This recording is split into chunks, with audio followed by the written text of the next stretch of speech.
Welcome to the world of tomorrow!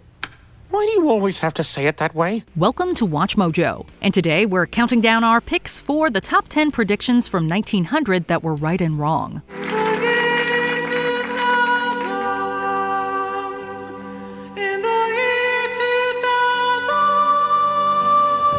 For this list, we're looking at some of the more interesting predictions for the year 2000 made by folks in 1900, whether accurate or wildly inaccurate. What are your predictions for the year 2100? Let us know in the comments.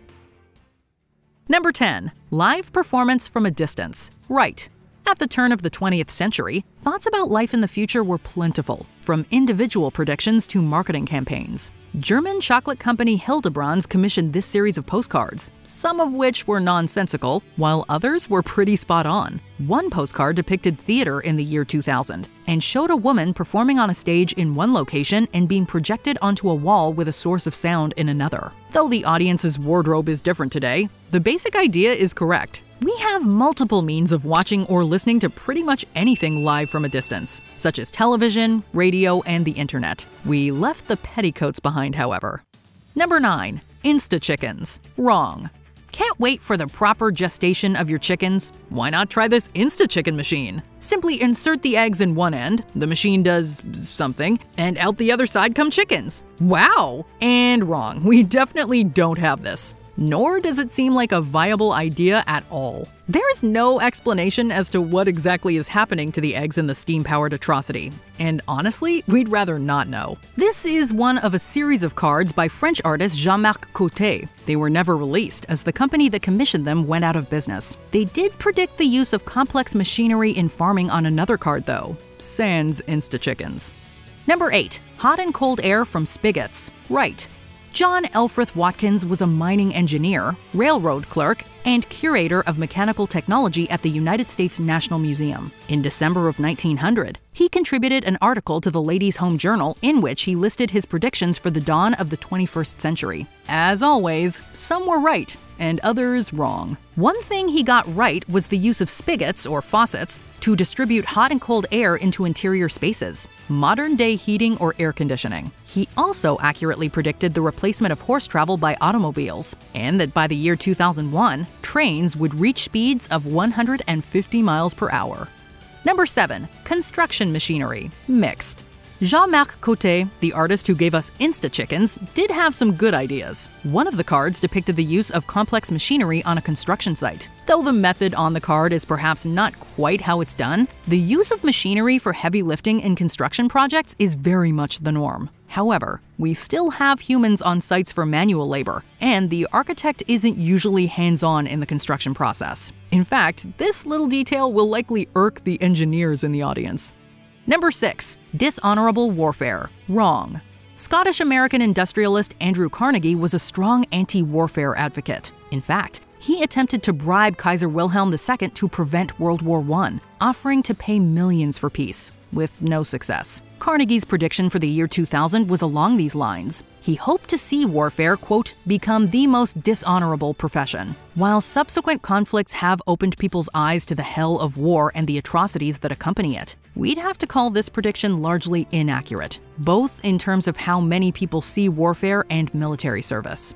Number 5. X-ray machines for police. Mixed. We'd all like to see through walls at some point or other, but unfortunately only Superman truly gets that privilege.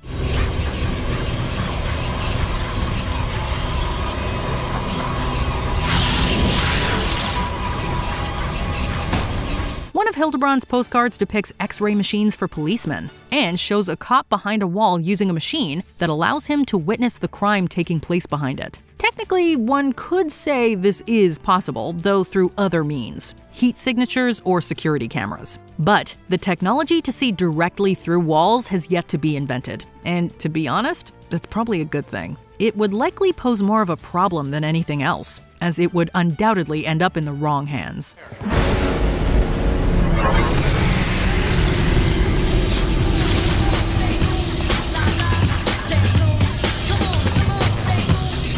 Number 4. Reader and writer connected. Wrong.